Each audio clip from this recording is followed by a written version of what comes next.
Welcome to Heart on the Table, a tarot-inspired podcast for mothers, healers, and humans in the messy middle of becoming. Two therapists, two moms, one card at a time. Every other week, we pull a tarot or oracle card and explore its symbolism through the lenses of trauma healing, attachment theory, motherhood, and intuitive wisdom.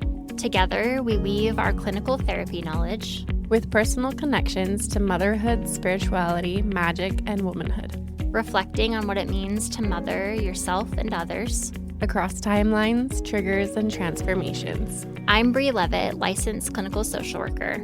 And I'm Miranda Peterson, licensed clinical social worker. It's part sacred space, part cozy couch chat. Expect laughter, insight, and a whole lot of heart. Hi, welcome back to Heart on the Table. And today we are going to be talking about card number 3 in the Major Arcana, which is the Empress. I'm really excited to talk about this one today. So let's get to it. Thank you so much for listening and for engaging with the podcast over the past, 2-3 weeks now? We appreciate your support so much. If you are enjoying the podcast, make sure to leave it a review. Share it with a friend if you feel like any of these topics resonate with you. We're working so hard to just grow this community. So the more that you share, the more that you review, the more that you spread the word. It's so helpful. Thank you. Okay, let's get to it. The Empress. When I look at this card, the first thing I notice is the yellow background and the yellow foreground. There's a yellow sky in the back, and also there's yellow grain at the bottom in front of where she's seated. I love picking out just the minute details. The next thing that comes to mind is the number of the stars on her crown, or like the number of the pearls around her neck. My brain just goes straight to what is the tiniest detail and what is its significance. Like, it's obviously included for a reason, and I'm curious about what that is. I know we kind of already took a look at this before we hit record, so okay, sounds to you good to see what you see. It's reminding me, because I'm in just that Taylor Swift mood right now, trying to identify all the little details of all the little things. That's how I'm feeling when you're talking about, like, what's the meaning of the numbers of pearls and the numbers of stars. Okay, so what I'm noticing when I am looking at this card, I noticed that she is wearing this beautiful, like, gown dress that kind of pulls from the last card a little bit. Like, the pomegranates are on her dress. Initially, I was like, oh, is she wearing the tapestry from the High Priestess? That's not the case. But she is kind of, like, there is some connectedness there, I would say, between what we saw in the High Priestess and what we see on the Empress's clothes. I see the Venus symbol primarily because I have that tattooed on my wrist. And I notice that the Venus symbol is has this cute little heart around it. She's sitting on a beautiful chair. She looks comfortable. There's trees behind her, the wheat fields, like you said. And she's holding what it looks like. It's like a golden, is it a staff? I don't know. Mm-hmm. It's honestly giving microphone because we're recording this podcast right now. But she's holding something golden. There's a river that's flowing behind her. She looks like she has a lipstick on. Her lips are red and plump. And yeah, that's what I'm noticing here. That's wonderful. So when I'm just looking at the Empress from the High Priestess too, what I'm noticing in this card is that there's just a lot more color. There's a lot more happening here. And kind of what I have learned about this card, there's a big element of this is creation and putting out into the world after we have kind of done the hard work of trusting our inner wisdom and our intuition and what we're hearing. Now we show up after we've maintained or reclaimed that connection and look at the beauty that comes from that. Yeah, it's not necessarily outward beauty so much as it's all of the inner work that's been done showing up on the outside. Mm-hmm. Okay, so let's dive into some of what we saw. Yeah. The 12 stars in her crown represent the 12 zodiac signs and the Empress's connection to the cosmic cycles of time and nature. 12 is also the number that echoes completion and wholeness and suggests that the Empress embodies the totality of feminine wisdom. It also signifies her role as a universal mother, governing life, birth, and death, and also rebirth. So again, that life, death, rebirth cycle. Yeah. I knew it had some significance. I love that it does. I read about it last night. Okay. I knew that it did have significance too. I just couldn't remember what it meant. Okay. The pearl necklace. There are 9 pearls. 9 symbolizes the 9 months of pregnancy, gestation, creation, and patience. Oh, I love that. I didn't make that connection last night. Yeah. The pearls themselves represent wisdom gained through experience, beauty born from irritation, transformation through emotional depth. Oh, did you say beauty born through irritation? I like that. Yeah. This necklace reminds us of the sacred process of becoming, how nurturing, creativity, or healing all require time to ripen. The wheat at her feet is a harvest symbol of abundance and fertility, nourishment, the fruits of labor. It ties the Empress to Demeter, the Greek goddess of grain and motherhood. The placement of it being at her feet grounds her in the earthly and the tangible. This isn't abstract, it's lived and embodied. Oh, I like that. Oh, it connecting her back to the High Priestess, whose card also features water. But while her water is still in hidden, so the High Priestess's water is still in hidden, which is reflective of like the inner world. The Empress's river is flowing openly, which is talking more about like outer manifestation. So the pomegranates being on the dress, so also kind of connecting that back from like the pomegranates being present on the High Priestess card.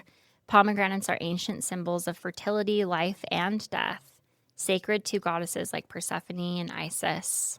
The pattern on her gown represents creative potential and again, that cyclical wisdom. She births, nourishes, and lets go in rhythm with nature.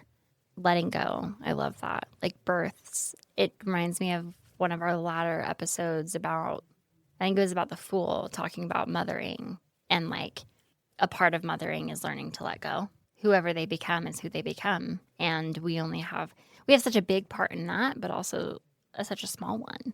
Do you know what I mean? And also, coming back to the gown, a nod to the sacred feminine as life giver and initiator into the mysteries of creation and transformation. The Empress card is also about expression and creation after you've gone inward, which I think it's so important. Like even you talking in the last episode about how this podcast was created, right? Like this podcast for you sounds like it is also what's the word I'm looking for? The like fruit of like some of your own inner work, some of that card reading, which was about like going inward, right? And then like putting this creation out into the world. I like on this card that we see and we notice all of the abundance too, because I think scarcity mindset is something that I have done. I have had to do a lot of work on in my life and continue to have to do. And I'm just connecting back to the High Priestess and how when we can trust and sit with our inner wisdom, maybe we can move more into an abundance mindset and then look at all that grows from that, right? Like I think you were kind of talking about creating your private practice. And I think for me, it's funny when you were talking about creating your practice and how you were in school knowing this is where you wanted to be. And I was in school thinking that I would never be here. Like I was like, that won't be me, right? And I think that was me disconnected from my own internal knowing. I said in a prior episode, I don't give myself enough credit. I think that me not being able to give myself enough credit for my knowledge and what I do know and my own wisdom is the result of learning to not trust that. So I'm thinking of like a memory that I have in school. I remember being in school and I was I think it was, oh my gosh, it's like all coming back to me now, this class specifically. I think it was like a US, like an American geography kind of like, or maybe like a history of the US, something along those lines, right? Which I've always had interest in, but I think this was more of a geography class, which I don't have as much interest in as much as like history. I remember in that class, I would know the answer and I would raise my hand, and like to get everybody laughing with me, I would say the wrong answer. But I was like playing dumb. There are so many instances in my life where I have done that, where I've been like, no, like I can't be the smart girl. I can't know what I'm talking about. I can't know the right answer. Like I have to like play dumb and silly. But like just connecting back to like, no, I do know. I do. I have worked hard for the knowledge that I have. And when I can actually trust that inner wisdom, the beauty that can come from that. I was talking about my private practice. There's been many times where I've been in this so far where I've had scarcity mindset. And I've been like, but where's my next client going to come from? This is so amazing. Like sitting in my office, what I've grown, this is definitely going to end. That's where my brain goes. But when I can maintain the connection to like, no, I deserve this. I worked hard for this. Like there's been some trials and tribulations to getting here. This was a scary leap to get here, and I deserve it. You do. Right? Like, and I think as women, we're taught to not say that. We're never taught to be like, no, I earned this. I deserve this. I worked hard for this. My God, as a woman, like we are not supposed to say any of that. Right? And I think that just moving away from like this scarcity mindset can put us in this like abundance that the Empress sits with. Right? Like she clearly knows, like she's sitting very confidently where she's at, with her crown, with her pearls, with her beautiful gown, with the red chair and the red pillow with the tassel beneath her, red being like richness, right? She's sitting in all of this abundance with confidence versus I've reached this abundance and I don't think this was supposed to happen to me and I don't deserve this. She's just like, no. And we know cyclical, right? Maybe there will be times where it doesn't feel so abundant, but I don't know, the wheat's going to grow again. The trees are going to grow again, especially connecting back from like, I'm thinking of the ocean that was behind, or the stillness of the water behind the High Priestess, and that being connected somehow to this river that's flowing through the Empress. It is all cyclical. And all of this that we see on this card is too. And most importantly, it will all grow back, even if it sometimes maybe it is scarce. But the importance is recognizing the cycle, like we were talking about last time, and that this will grow back. I love that. And I know that you've shared with me that before, the discrediting yourself or the scarcity mindset. And I also want to just give a moment to recognize that when you have given yourself credit, there have been a couple of conversations that we've had where you're like, no, I'm good at this. And I'm like, yes, you are. Like, you are so good at this. And look what has come from that. Yeah. And there are a couple of like sayings floating around in my head, but a couple of them are like, you should always do what you love because then you'll love what you do. And I think that there's something to that. Like things will come from your intention. And if your intention is aligned, right, then something will come of that just naturally. Yeah. It doesn't have to measure up in one way or another according to what society should say is success, right? Like when something, and it's like attractive, right? Like this Empress is exuding, or she just gives off this confidence and it comes naturally. I guess my relation to this card is she looks like she feels very comfortable in her knowing and in her ability. And as someone on the outside looking at this card, I trust that she knows what she's doing. Whether or not she feels that way, that is what she gives off, probably because she does trust herself. Yeah. But there are people like that in life where you just feel like drawn to them in some way, shape, or form. And that's because, again, I think we've talked about this. They give off something that we are looking for ourselves, or their energy is attractive for one reason or another, because we want that ourselves or because we feel the same way. You find your people that way. Yeah. And going to say with like, where's your next client coming from? I mean, people who, for example, listen to this podcast maybe, right? They hear you say something and they're like, yeah, I want to talk to her. I want to go see her. I want to have a relationship. Trusting your voice, trusting that you have value, trusting that, you have something worthwhile to share. And on my best days, when I'm most connected to my own like inner wisdom, there is a confidence that comes from that.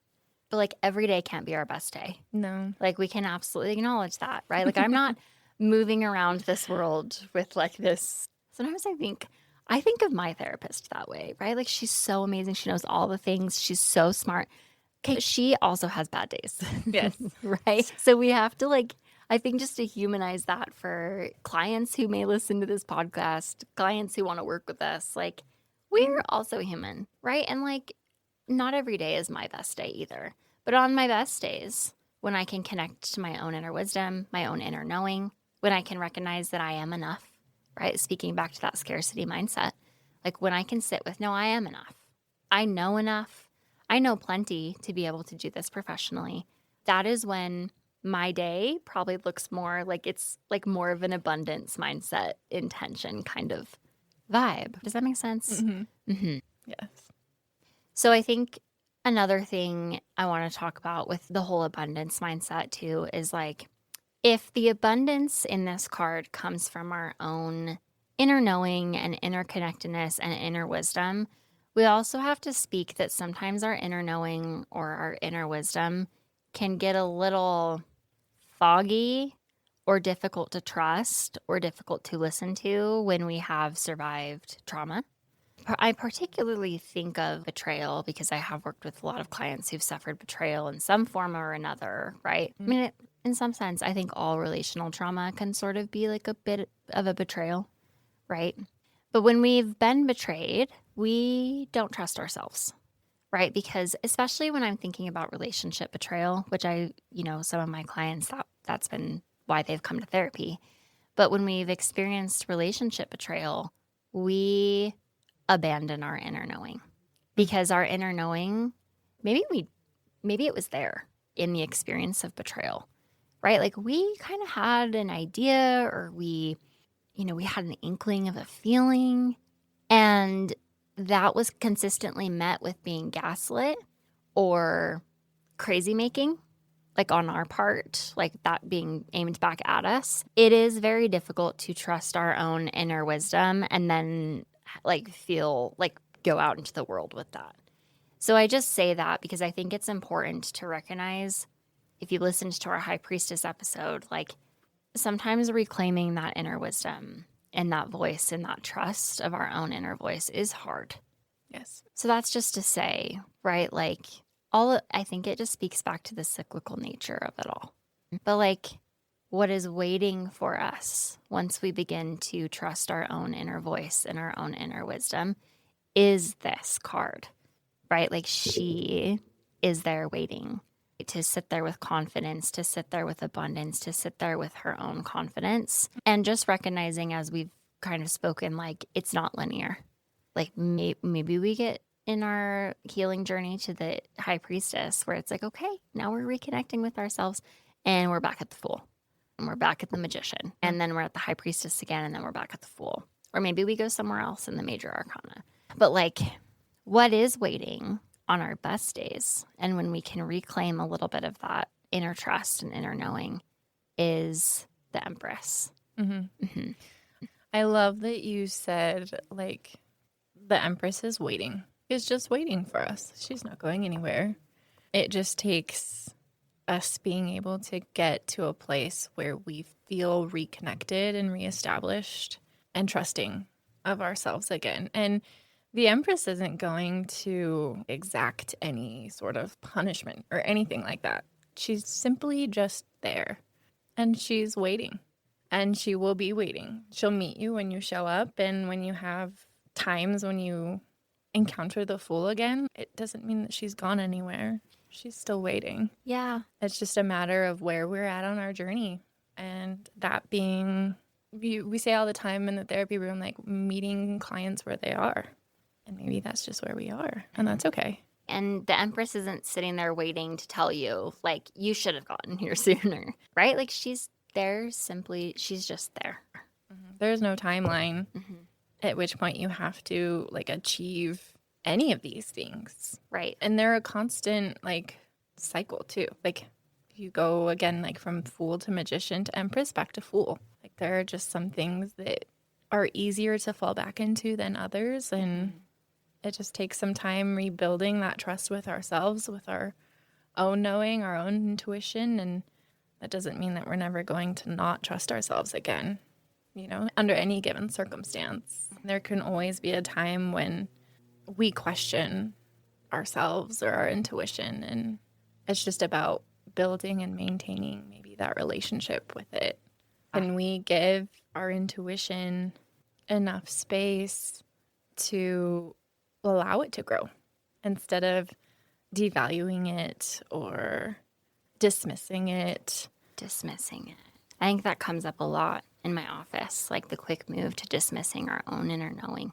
I mean, in my office, in my therapist's office, in my sessions too. Something that I'm also thinking about here is I'm just kind of looking at just our little like bullet points on our episode that we kind of want to hit on that we create.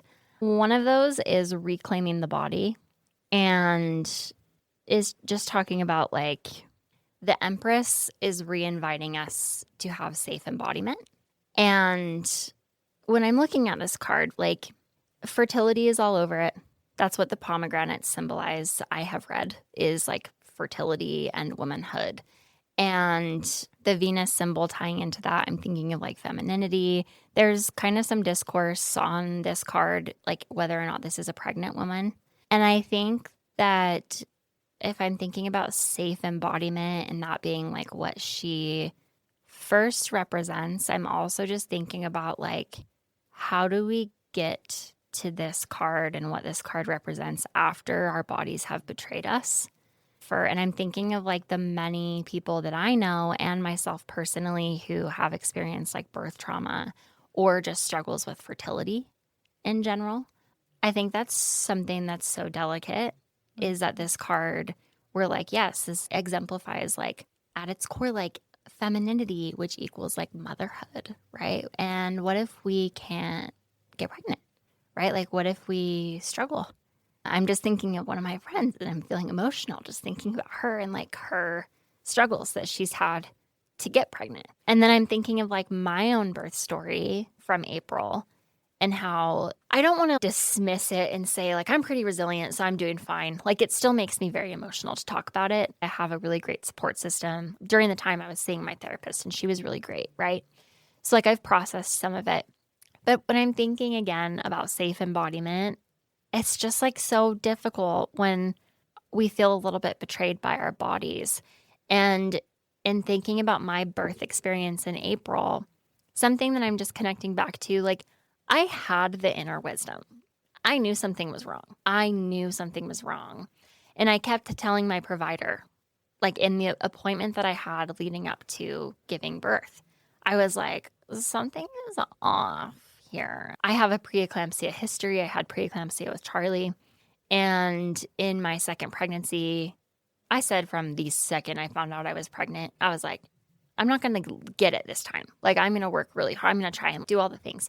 You can't really prevent preeclampsia. There's really not a lot you can do. It's pretty outside of your control. You could do all the right things, and it doesn't really matter. So I'm just thinking about, like, I was telling my provider, like, something feels off. I have gained a lot of weight really rapidly. My blood pressure is higher. It's not in the critical range, but it is higher. And she was like, well, I mean, you are pregnant. And, you know, they were testing my urine and all of that, and they didn't find anything. There was no protein in my urine. So in some sense, she's right. There was nothing clinical. But I think this comes back to the importance of like, and I knew. Mm-hmm. I knew. Yeah. And I mean, from that, I was able to catch it when it became critical. Like my blood pressure was very, very high the day that I was like, something is off here. And it's funny, I ordered a new blood pressure monitor because I was like, this one's broken. It was not broken. It was right. My blood pressure was just that high. I'm just thinking about like from my birth experience in April, like, boy, did I feel betrayed by my body. Truly. Like, I am healthy. I work out. I eat pretty healthy. Like, I was at Del Taco and Taco Time getting my treats, so I was pregnant too. Like, for the most part, I would say I'm pretty healthy. And not only did I get preeclampsia again, I had it so much worse. So much worse. Like, I was in the hospital for, let's say I was admitted Tuesday night and we were in the hospital until the following Wednesday. So I was in the hospital for about 8 days. And like, I'm just thinking about this card and how like it represents all these beautiful parts of womanhood and motherhood and simultaneously holding on to like, and sometimes it can go really wrong. And how do we embody our bodies safely after that? Right? Like, how do I learn to trust my body again? How do I learn that my body's not going to betray me? And man, I'm like sitting even in motherhood after that, like with my new baby and feeling the impact of all that has just happened. Like, you're not sitting in abundance and beauty, and you're sitting with like a whole lot of grief at like what just happened. And one thing that will always impact me and I think make me emotional is the fact and the grief that I didn't get like the golden hour with my son. Like, it breaks my heart. And I feel it all the time. Like, when I snuggle him now and I look at him now, and there's just so many moments where I'm like, you didn't get that. And it breaks my heart. That's just something I'll forever grieve. And simultaneously, I feel fortunate that like I have this baby because I know women who would love to have that and they have struggled. It's hard. Yeah. Like, it's hard to arrive at this card that's like, and pregnancy is so beautiful. And I don't think society allows for women to speak about, and it can go really wrong. And that can have an impact on us mentally. Mm-hmm. And we have to heal from that. It's not just like so many times people will be like, oh, well, but you should be so grateful. You should be so grateful. Like, he's healthy and he was in the NICU, right? Like, and I'm sitting in the hospital staring at the ceiling, wondering how I'm going to get down to see him because my body is fucking raging with high blood pressure and I can't get out of the bed. Sure, we can be like, yeah, and he's here alive. And thankfully that was due to my inner knowing. And some of that is like, okay, that was my inner knowing. And the beauty is that he's here, he's safe, he's here safe, I'm safe now. And there's still that grief. Yeah. I just want to take a minute to just acknowledge how big that was, how impactful that was, and to share that today. Thank you. Yeah. One of the things that I caught onto was when you were saying you think about all of the things that your son didn't get a chance for, and you said you didn't get that. And I assume you were talking as if you were talking to your son, right? Mm-hmm. Like, you didn't get that. Yeah. And part of me heard that as you talking to you. You didn't get that. Yeah, that's making me really emotional. Yeah. Yeah. It sucks so much because like Charlie had it, she had it too. And like we got a little bit of the golden hour, but I was still fucked up on medication. Like, but we did get it. Yeah. But yeah, with him, I was hoping it would be so different. And it was so much worse. I can laugh about it. Like, I can laugh about it. And that's because I have a good support system. And you're right. Like, I didn't get it. I didn't get to end that part of my life on, like, the note that I had hoped to end it on. And I think in a later episode, I would love to talk more in detail about what happened and all of the nitty-gritty details of just, like, that birth trauma. You know, we've talked about having guests. I really want my nurse that I have befriended, of course. I want her to come on and like, I want to hear her perspective on everything that was happening. and just like how she, I don't even know. I just want to know how she became to be the like angel saint that she was during my experience there, because my God, I think about her and that experience and it just wouldn't have been what it was. Which, when I say it wouldn't have been what it was, I mean, I would not be able to look back on that experience with some of the like gentleness and grace and like optimism that I do had she not been there. Truly. Like, she was, I'm not even religious. That woman was my angel. Like, truly. I think when I look at this card, I again am reminded of things are cyclical, right? And like that experience, there's so much grief there. And there is me open to the duality of like, and I say this because I have done my own work and I am ready to acknowledge, like, and I have acknowledged it was the worst thing ever. And I do have the ability myself, because of the work that I've done, to extend the like, and I am grateful. And I have also said, like, as much as I hate that all had to happen, like, it has given me just some like understanding of like my clients and some of the like birth stuff that they've been through, or when we're doing like trauma work, like, and they're talking about their traumatic birth, that of course they don't have memory of that, but like the body, when we're doing work around that, like, I'm like, oh yeah, I know what that was like now in my brain. I'm able to recognize, like, coming back to the card, the richness, the wheat, the growth, the river, and that all is still there through that experience. But I'm only, and I just keep saying this, I'm only able and willing to recognize that because I've been able to process and grow with my grief. Like, I think it takes time and some work. And obviously, like, there's still a lot for me to process to arrive at, okay, and there's abundance here too, right? Like, it's hard. I love that, you draw a comparison to just the capacity for you to have a relationship with your grief and how that has allowed you to be able to show up for other people. And I'm sure that there's going to be someone who listens to this episode who has a traumatic birth or a traumatic experience that they feel seen and heard. Yeah. Just by listening to your experience. Mm-hmm. Going back to what you said about your nurse who was an angel to you that day, and for her it was just another day at work, but to you it made all the difference in the world. Absolutely. For you to be able to have a relationship to this experience and not allow it to like be stuck. Yeah.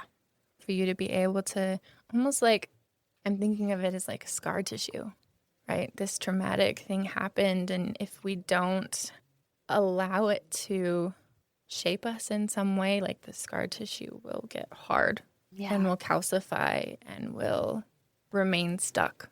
And for you, because of the support system that you were surrounded by, you were able to allow yourself to be shaped by it, to move through it, and to, I mean, again, I'm sure there's more processing to be done, but having processed it as far as you have, like, to allow that to move through you.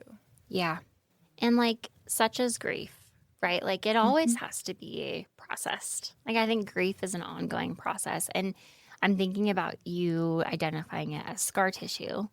It reminds me of like with my scar tissue from that birth, but like the importance of acknowledging the scar tissue and truly like me having to touch it. That was hard at first, like me even touching and like me even looking at my C-section scar. Like, I didn't want to touch it. I didn't want to acknowledge it. I didn't want anything to do with it. One, I really hate like body stuff. I've said so many times, like, I should have just been a nurse. No. There's no way I could ever do that. I hate blood. I hate body. No. So that was part of it. But also part of it was also the trauma and the grief. Like, I didn't want to touch it. I didn't want to see it. I didn't want to acknowledge that it was there. But if I didn't, it would get hard and numb and would just continue to like solidify. There's so much importance like through my physical therapy in like, no, you have to touch it. You have to acknowledge it. You have to take your hand and you have to massage it and you have to feel that it's there. Or else, yes, it's going to solidify and it's going to cause you issues and it's going to cause you pain. So I like that you brought that up because I'm like, yeah, I can very much resonate with like, no, like we're not just going to ignore that that's there. We have to learn to grow with that. And the more that we're moving it and acknowledging it, the more that it's like moving with my body and I'm able to coexist with like that scar now. Which I think there's something valuable in the fact that for this experience in particular, you have a physical representation of the trauma. Yeah. And I think a lot of people, like when it comes down to the emotional trauma, like we don't see emotional trauma on the body like we can see a bruise or a cut or a broken bone even. Like you can't see that as easily as you can something that's, available to the naked eye. But the fact that something as significant as this trauma also comes with a physical mark as well. And the two simultaneously, like being able to work through that, both of them at the same time. Yeah. Yeah. It's interesting to me as we're like continuing to go through the cards and like we're only on card 3 with the Empress, but I think that we want our podcast to be like, we're obviously using the cards as like our foundation to like bring up our conversation. And just because I love tarot, you have an interest too, right? Like, but more than anything, like we're using them to like bring up human experience. And I think that it only makes sense that as we continue to go through the journey of the major arcana, that our own emotional experiences get activated here. And we look at, oh my gosh, like there was a time. I think it's so important for the raw emotion and experience and the raw connection that we have to the cards at different points in our life to come up. Absolutely. Because that's why I'm drawn to them. And that's why I like using them with clients because I'm like, and in some sense, right, like looking at the cards themselves and asking ourselves, what do you see? What do you notice? How do you connect to this card? Is us connecting back to the High Priestess, is connecting to our inner wisdom, right? Like through everything, through every like card, which if we're saying the major arcana is like the journey through healing, the journey through life, the cyclical experience of life, like we're always like there's always some that we might just kind of gravitate back to. And I think like High Priestess, looking at the cards, asking ourselves, practicing that like inquiry is us connecting to her. Yes. I mean, we're human. Yes. And we're not going to pretend to be anything other than that. Right. And I think that's a big part of this podcast is just creating a space where other people can feel like they can show up human too. Yeah. And I'm not a therapist with all the answers. You have all of the answers. And I think that's an important part about what we're doing. When we go through school, right, there are all sorts of ethics or rules about sharing. Yeah. Personal Disclosures. experiences, disclosures with clients. And you go through school and it's a huge taboo thing. Like, don't do it. Like, don't show up human, which I think does a huge disservice to our clients. Totally. Like when we show up as we have all the answers or we're indifferent or we're like void of any emotion, that doesn't do them any good. People aren't looking for like a hierarchical structure when they come to therapy. Yeah. So people are looking to be seen, heard, and incredibly valuable to not pull from our own experiences or share our own, kernels of wisdom would be doing a disservice to anybody listening. Yeah. There's a lot of like online stuff that I'm seeing, a lot of online conversation that people are starting to have about, because a lot of therapists are now like moving on to TikTok. And there's a lot of like discourse in the comments often about like, you shouldn't be sharing that. You're a therapist. I wouldn't want my therapist on TikTok being funny. There's a lot of therapists who, I mean, this is a heavily debated thing in our field about like, should therapists have podcasts? Should they show up on TikTok and be funny? But me, I just feel like, of course we should. Yeah. we're bringing our professional selves into this space as well, with our licenses and all that, right? Like we're bringing that into this podcast. And we are human. We get to come on here and share like our stories. Yeah. And I'd be a little bit more curious about the judgments that come. Yeah. For the person who says that the therapist shouldn't do that or they shouldn't do this. Like, that's a lot of shoulds and should nots. And there's judgment behind that. And I try to keep this at the forefront of my mind when back to like the Fool episode, right? Like judging a innocent and emotional experience that like a mother is having with her child, for example, like being a fool. Like, where is that judgment coming from and why? That judgment is our own. It's our shadow, and it's something that we've internalized. We don't want to recognize we have within ourselves, that we're being judgmental because we've internalized that. Like, people were judgmental to us, so we internalized that we should then be judgmental or concerned about what other people think about us. And that's really just not how I want to live my life. Me neither. Mm-hmm. So, people are entitled to their thoughts and their feelings, and that's not mine. Mine neither. So I'm not going to take ownership of that. I'll continue to show up, as a human, and I know it will resonate with people it's meant to resonate with, and for those that it doesn't, I'm sure they have their own work to do, but that's not mine. Not mine. Mm-hmm. Is there anything else that you wanted to say about the Empress? That went by way faster than I thought. It did. Look, a whole hour. I know. We recorded these episodes of the High Priestess and the Empress on the same day.